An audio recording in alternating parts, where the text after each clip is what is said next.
The top five news weekend edition. We give you all the news that you can use and nothing that might make you confused and nothing that would give you the blues. It's just five stories in 5 minutes that you can use. So if your career's already in a high gear or if you're sitting in a box checking your stocks, waiting to say game over to the work game, I'd like to suggest a news show with a very practical name. Once you've watched it, you'll never be the same. It's the top five news, and it's happening right now.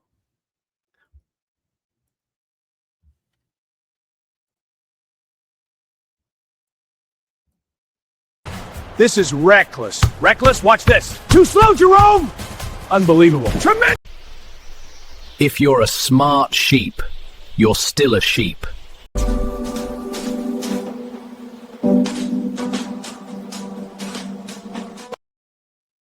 The fake news is coming! The fake news is coming! The fake news is coming! The fake news is coming! So tonight we're doing the top five stories. And folks, I have to tell you, there's never been anything like it. You're watching the top five news. It has to be true. I saw it on the news. Welcome to Top 5 News, 5 stories in 5 minutes.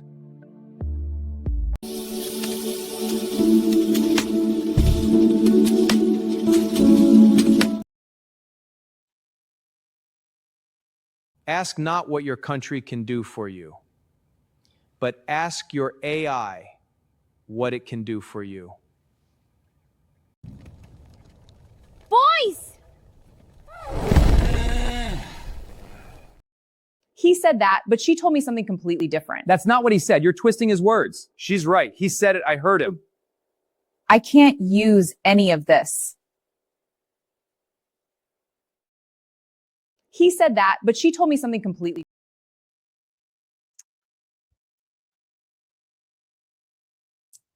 We're okay.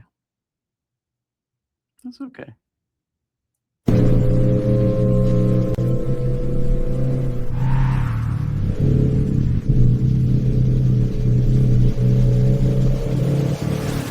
Take their rap! Let's do it!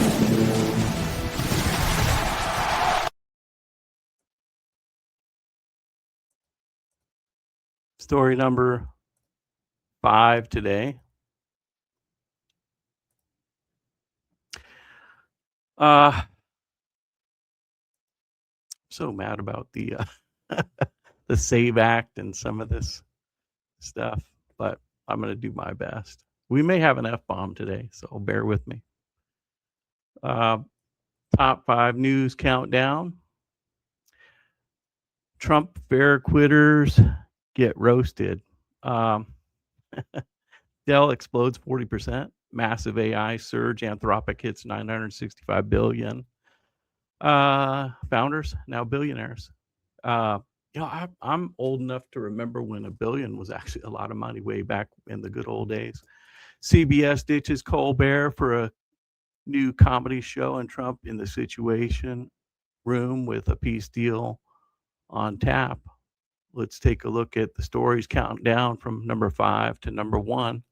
Story number 5 tonight. The fake news media is trying to say that Trump's incredible American State Fair Freedom 250 is crumbling, and that's total BS. A few has-beens and ungrateful low-talent acts have bailed out like the cowardly persons that they are. Martina McBride, Morris Day, The Time, the Commodores. Sorry, good music, but they're out. Young MC and a couple other nobodies. Martina McBride went as far to say that they moved the goalpost on her or something like this, and she thought it wasn't going to be political, that it was just going to be a celebration of the country. And she went so far as to release a statement along those lines, which normally I would tell you at this point in the show, you decide. But I have to tell you, Miss McBride, You're just, it's a total, utter lack of class. If, let's see who started out when I was young. If Gerald Ford or Jimmy Carter or Bush 1 or Bush 2 or Barack Hussein Obama or Joe Biden or Donald Trump asked me to come to the White House and perform for the country's 250th anniversary, I would go and I would sing my lights out. And I wouldn't care if I didn't like the president or I loved him. I wouldn't care. I would care for my country. And I would sing. And I would sing with all my heart for the country. But you decide. The political framing proved that they are not real American fans, and they're letting their TDS stand in the way of them and America having a great celebration. Trump built this massive patriotic celebration for the people, and good riddance to these snowflakes. Real American artists are stepping up, and the lineup's going to be better and stronger and better than it would have been anyway. The event's going to be huge. They're going to have a UFC fight on the White House lawn. They're going to have American flags like you've never seen before. One of them that I posted pictures of, I think the flag weighs like 40 tons. It's like a football stadium flag. Find that flag. If you dig through I know, because I post a lot. There's a lot of posts there. But if you look on X under the articles, you'll see a flag as a football-sized flag. It's been displayed in the past. It's got some dust on it. They're going to get that, and they're going to have an incredible party on the White House lawn to celebrate America's 250th. And it's not going to be political. It's not going to be Democrat. It's not going to be Republican. And it's not going to be independent either. And it's not going to be illegal aliens. It's not going to be citizens. It's not going to be black people or white people. It's going to be Americans celebrating America. Okay. Next story.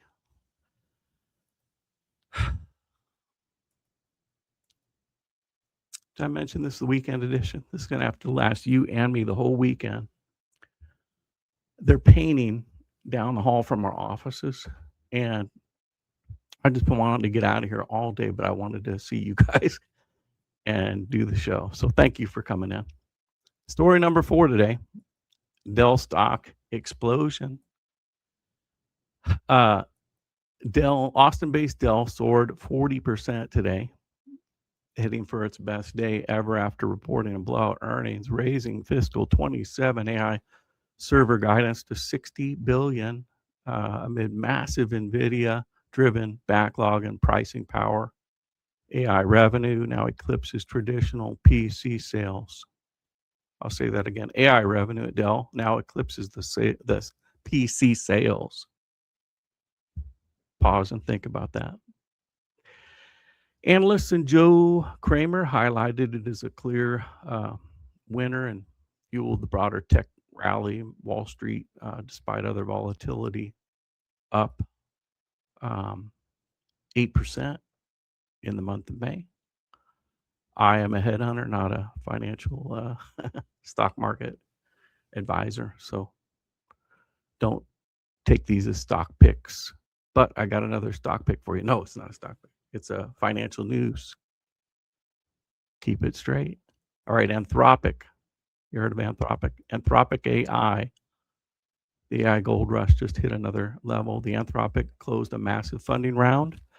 Reports range 30 billion to 65 billion plus, pushing the valuation to 965 billion, surpassing OpenAI, and becoming the world's most valuable AI startup. Co-founders Dario and Daniela Amodi, plus the other early team members, are now each worth $8 billion. I've told you this story before, but I had 2 people call me in the last year that told me, "Thank you for helping me get my stock options." One was at a company that just went wild, and he made a crazy amount of money. He said, "If I told you, you wouldn't even believe it." He said, "But I made more money in 2 years than I made the whole time I was working." And he called to thank me, and I said, "Why are you thanking me? I didn't get you that job." He goes, "No, like back in the '80s, Joe, when you got me my job, you told me to that the stock options were worth money, and you told me not to overlook that. You remember that?" I said, "Yeah, I'm a headhunter. I remember everything. That's our one gift. We can schmooze, we can talk to people, we can remember. That's a headhunter's gift. Oh, and storyteller. All headhunters are good storytellers to some degree. But yeah, he yeah, we remember headhunters. I remember a guy came in my office. I had met him like 10 years earlier, and he was meeting with one of the other recruiters, and I got called in to meet him, and this is back in the days when you met the people in person. Um, and I went in to meet him, and he goes, "You probably don't remember me, Joe, because 10 years ago, one of your other recruiters placed me on my first job." And I said, "I remember you." And I told him, "You got a daughter. This is her name, and I got the son. This his name, and you got the dog and the wife." And he said, "How do you remember all that from 10 years ago?" I said, "I don't know. It's a headhunter's gift." But anyway, Apollo is reportedly shopping a $36 billion deal tied to the Google chips for expansion, and analysts are calling it the tip of the spear for the broader AI market. What a rally. What a time to be alive in this AI boom. Stephen, story number 3. Where are we here? Anthropic. We did that. Story number 2 today. Stephen Colbert replacement drama. CBS is dropping Stephen Colbert, the late night show, replacing him with Barron Allen, Comics Unleashed guy. Clean, non-political comedy format. Time buy deal, correction. And in other words, he's buying the whole show, and then he's responsible for selling the ads. Shifting away from the political sharp satire amid declining late night ratings and broader media challenges, supporters say it's refreshing.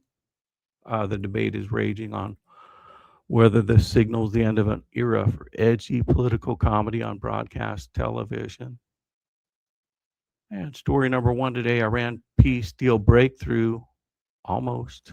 I thought I was going to give you real good news today, but we did get Trump was in the Situation Room today, and things could have gone either way.